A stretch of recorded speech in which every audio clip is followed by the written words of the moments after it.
Pourquoi est-ce que partout où on regarde, la télévision, les médias, le divertissement, tout semble hyper sexualisé? Est-ce qu'on est devenu obsédé par le sexe ou est-ce que c'est naturel? Salut à tous les amis, c'est Tim et aujourd'hui on va voir ensemble comment notre cerveau est câblé pour répondre aux stimuli sexuels, comment cela influence notre quotidien et comment reprendre le contrôle. Vous n'êtes pas sans savoir qu'on est à la base une espèce reproductive. Et donc on est vraiment fait pour se reproduire, c'est l'un des besoins naturels et l'un des buts premiers de l'homme sur Terre, comme d'ailleurs n'importe quelle espèce. Donc pendant des milliers et des milliers d'années, on a été sensible aux repères, aux signes de reproduction. Donc forcément, il y a des signaux qui sont pour nous reproducteurs et donc on les assimile. Il faut savoir aussi que les neurones dopamine énergétiques sont hyper sensibles aux signes de reproduction parce que c'était essentiel à notre espèce. Donc forcément, tout ce qui est dopamine dans le cerveau, ça réagit bien aux stimuli sexuels, forcément. J'ai sous les yeux, les amis, une étude menée par l'université de Cambridge en 2014 qui a démontré que l'exposition répétée à du contenu sexuel déclenche les mêmes circuits neuronaux que les drogues dures, comme la cocaïne ou l'héroïne. Alors ça c'est dingue. Alors le principe de cette expérience, je vais sûrement vous la montrer sous les yeux si je l'ai en papier. Ils ont utilisé des chercheurs des IRM fonctionnels pour observer l'activité cérébrale de 19 personnes souffrant d'addiction au contenu pornographique. Résultat, les mêmes régions du cerveau s'activent que chez les toxicomanes, ce qui est donc super grave. Plus précisément, le noyau incumbent, après voilà, il y a la zone de plaisir et de récompense. Ça prouve que quand même l'exposition fréquente à des stimuli sexuels numériques peut créer une dépendance similaire aux drogues en poussant à rechercher toujours plus d'excitation. Maintenant qu'on a vu ensemble à quel point les stimuli sexuels étaient forts pour notre cerveau et à quel point on y était sensible, on va voir évidemment comment les réseaux sociaux et notamment Instagram, TikTok et même OnlyFans s'en servent pour capter notre attention et se faire de l'argent. En effet, quelque chose qu'on a tant besoin, comme je vous l'ai expliqué, quelque chose qui est très naturel chez nous, forcément on va y être énormément sensible et du coup on va être beaucoup plus manipulable sur ce genre de sujet. J'ai vu par exemple que l'Université de Californie avait montré une étude qui a démontré que les images suggestives, on s'est compris, augmentent le taux d'engagement de 30% par rapport au contenu classique. Ça c'est dingue et ça montre bien qu'on y est vraiment sensible, surtout les hommes. Par exemple, une miniature attrayante avec un corps mis en avant peut multiplier les clics par 2 ou par 3. Donc évidemment que les créateurs de contenu s'en servent, évidemment que ça fait du clic et donc ça rapporte de l'argent. C'est une boucle sans fin. Mais malheureusement, ça nous rend accro. En fait, quand nous scrollons sur notre téléphone, notre cerveau ne réfléchit pas. Il réagit instinctivement. C'est comme si les stimuli évoquaient le plaisir et la récompense directement. Vous êtes directement impacté comme si vous étiez en train d'avoir une activité sexuelle. Et donc c'est pour ça que ça marche si bien. Alors évidemment, je ne vais rien vous apprendre sur l'algorithme, que si tu regardes une vidéo d'une fille qui danse sur TikTok à moitié toute nue, tu vas en avoir des dizaines qui vont suivre après. Donc forcément, tu vas être dans une boucle infernale de l'attention qui va être prise par des contenus suggestifs. Et donc ça peut mener forcément à une addiction à ce genre de contenu et à une détérioration de ton cerveau vis-à-vis du contenu à caractère sexuel. Mais arrêtons de cracher uniquement sur les réseaux sociaux parce qu'en fait, si tu observes bien autour de toi dans la société, tout le monde se sert du contenu à caractère suggestif, voire sexuel, pour faire de la publicité ou autre chose.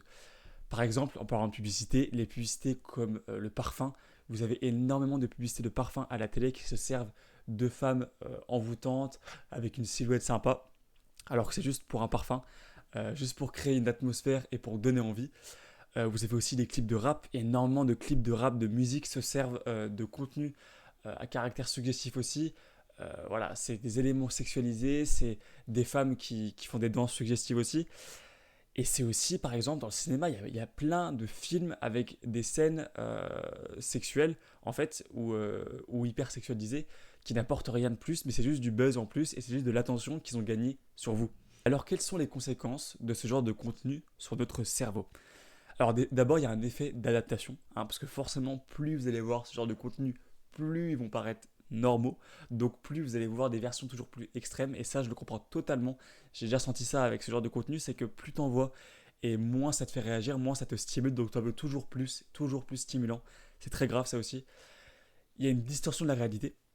Il y a le fait que la réalité n'est plus la même, parce que vous voyez tout le temps des contenus qui vous montrent de l'apparence, de la séduction, donc forcément votre réalité va être dirigée vers ça, et vous allez croire que vous devez être séduisant, avoir une apparence parfaite, alors que c'est pas du tout le cas, et c'est pas ça qui fait votre vie. Et enfin, La chose qui est pour moi la plus grave, mais que vous connaissez déjà sûrement tous, c'est le fait de perdre son attention et de perdre sa productivité.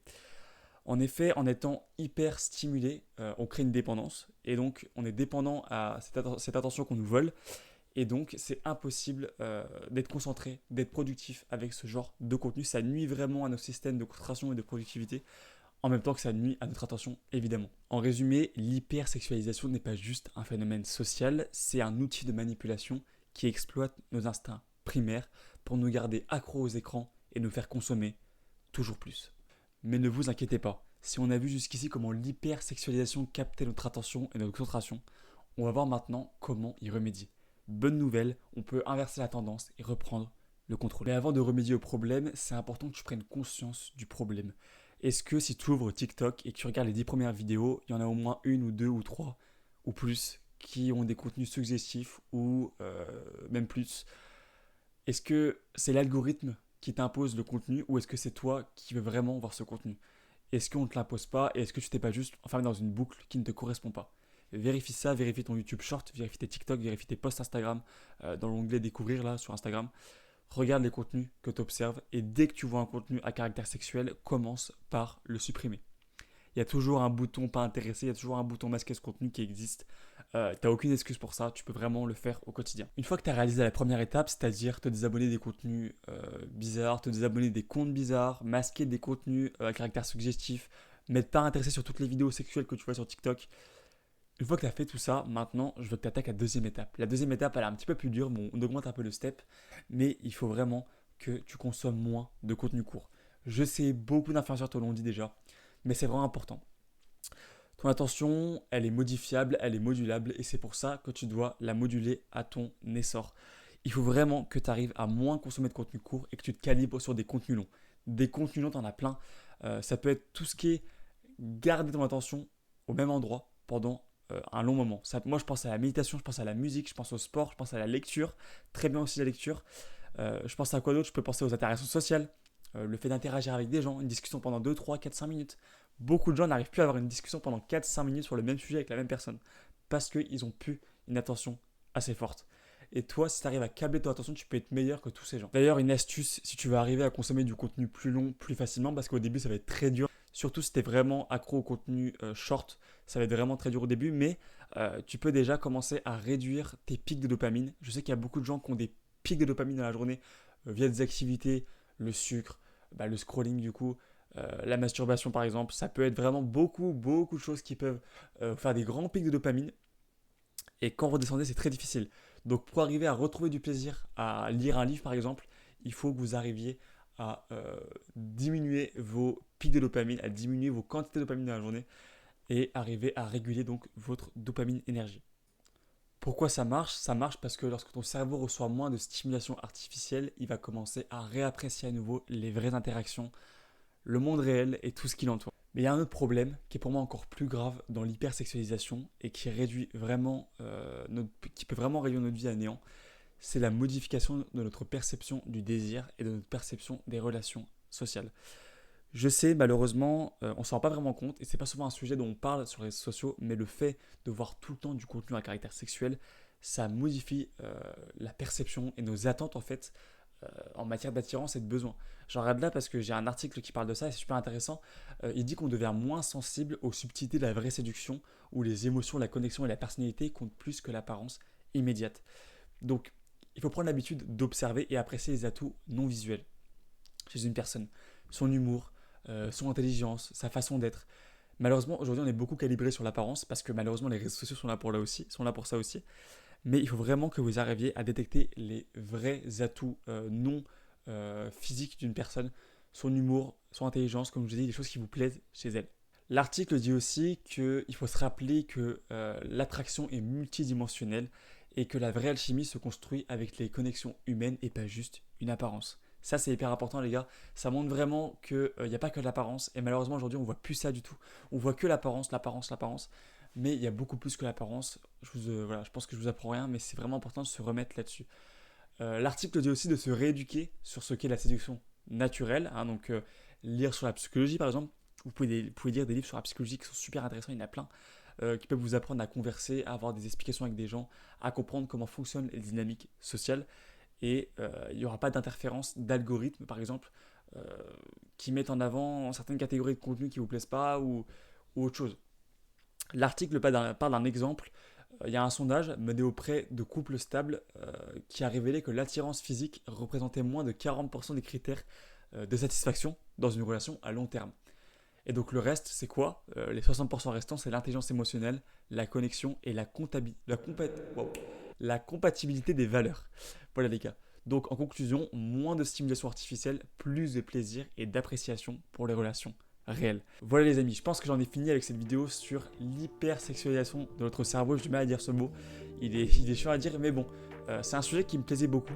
C'est un sujet qui m'a beaucoup impressionné, qui m'a beaucoup plu à apprendre dessus. Et donc j'ai vraiment envie que vous fassiez l'effort de moins consommer de contenu suggestif, de contenu à caractère sexuel et de vous repencher sur les vraies connexions humaines avec des humains qui vous correspondent en termes, comme j'ai dit juste avant, de compatibilité de valeurs, d'intelligence émotionnelle, de plein de choses. Parce que c'est comme ça qu'à long terme, vous rendrez service à votre vous du futur. Aujourd'hui, on est tous isolés. Hein. Les jeunes, on est de plus en plus isolés. Regardez, la preuve, je suis dans ma chambre, dans le noir.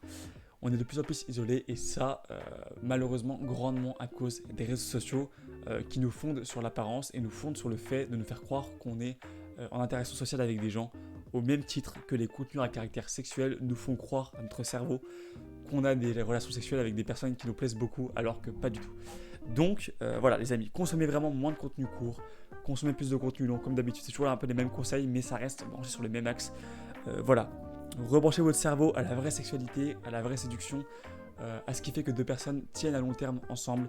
C'est magnifique, c'est les relations et interactions sociales, c'est ce qui constitue notre vie et c'est ce qui est vraiment important à long terme. Donc voilà les amis, c'était Tim avec cette vidéo, toujours en lien dans la description, le call gratuit de 30 minutes avec moi sur Calendly. C'est complètement gratuit, pendant 30 minutes, je vous aide à trouver votre voie et ce qui vous plaît dans la vie. Moi c'était Tim, je vous laisse, abonnez-vous, likez, commentez si ça vous a plu. A plus.